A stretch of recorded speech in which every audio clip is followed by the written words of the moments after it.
रोम का नाम आते ही बड़े बड़े महलों की तस्वीरें उभरती है। रोमन एम्पायर की भव्यता पर हॉलीवुड में कई फिल्में भी बन चुकी हैं, लेकिन ये पूरा सच नहीं है।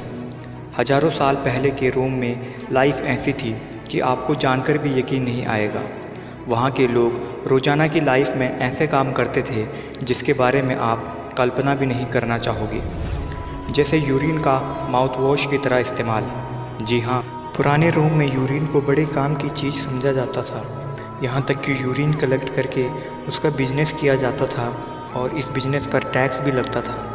इस यूरिन का इस्तेमाल माउथ वॉश की तरह किया जाता था।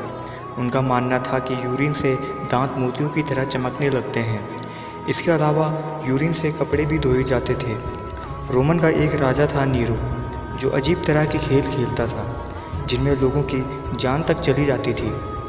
ऐसे ही एक खेल के दौरान वो जंगली जानवरों का मुखौटा पहनकर स्त्री पुरुषों के प्राइवेट पार्ट्स को चोट पहुंचाता था। एक रोमन इतिहासकार के अनुसार नीरो की मां ने अपने पति सम्राट क्लाइडियस को जहर देकर मरवा दिया था ताकि उसका बेटा राजा बन सके। ऐसा ही एक राजा था कालीगुआ, जो कि सबसे अजीब और काफ़ी ऐशो आराम से जीने वाला राजा था।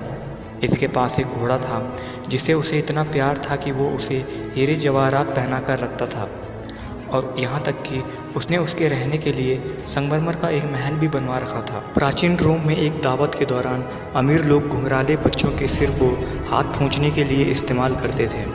उन्हें डाइनिंग बॉयज कहा जाता था। इस सेवा को बहुत सम्मानजनक माना जाता था। रोमन लोगों को शुरुआत में ऐसा लगता था कि ईसाई मनुष्यों का मांस खाते हैं, क्योंकि उनमें वाइन और ब्रेड को ईसा मसीह के शरीर और खून के रूप में देखा जाता था। रोमन साम्राज्य में बैंगनी रंग के कपड़े हर कोई नहीं पहन सकता था। ये स्टेटस सिंबल का प्रतीक था और इसे केवल राजा या सीनेट के लोग ही पहन सकते थे।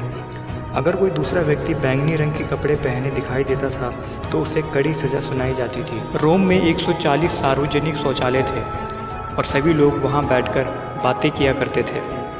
इस साम्राज्य ने ईसाई धर्म को राल धर्म घोषित कर दिया था। यह विश्व का सबसे विशाल साम्राज्यों में से एक था।